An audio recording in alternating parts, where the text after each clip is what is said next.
Izvestia is a long-running, high-circulation daily broadsheet newspaper in Russia. It was a newspaper of record in the Soviet Union from 1917 until the dissolution of the USSR in 1991. The word izvestiya in Russian means delivered messages, derived from the verb izveshchat. In the context of newspapers, it is usually translated as news or reports. Origin: the newspaper began as the news of the Petrograd Soviet of Workers' Deputies on 13 March 1917 in Petrograd. Initially, the paper expressed Menshevik and Socialist Revolutionary Party views. In August 1917 it took the title News of the Central Executive Committee of the Petrograd Soviet of Workers and Soldiers' Deputies. By October 1917 it became News of the Central Executive Committee of the Soviets of Working and Military Deputies,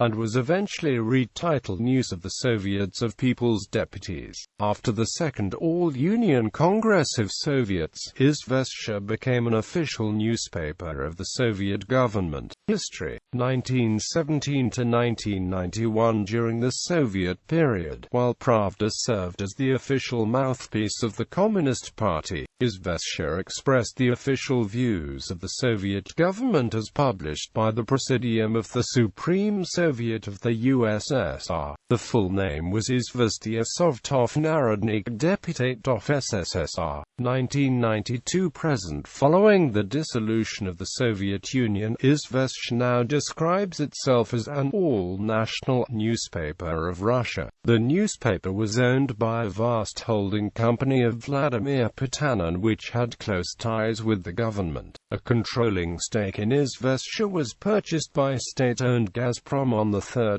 June 2005, and included in the Gazprom media holding. According to the allegations of the Committee to Protect Journalists, Raf Shakirov, editor-in-chief of Izvestia, was forced to resign because the government officials did not like the paper's coverage of the Beslan school hostage crisis. Other sources informed that Potanin had asked him to leave for fear the Kremlin would be riled by the explicit photographs of the massacre published by Izvestia. As of 2005, the circulation of Izvestia was 240,967. Its 2007 circulation, certified by TNS Gallup Media, was 371,000 copies. Until his death on 1 October 2008, the chief artist was Boris Yefimov, the centenarian illustrator who had worked as Joseph Stalin's political cartoonist. In 2008, Gazprom Media sold Izvestia to National Media Group. The newspaper was relaunched in D2 format after that and adopted a new slogan, as well as extended simultaneously its business coverage. The paper's old business section, Finansovi Izvestia, was closed, and Marca Weekly was launched instead in September 2011, distributed with Izvestia on Mondays. The Friday appendix Nedolya, devoted to culture and leisure activities, was relaunched as well.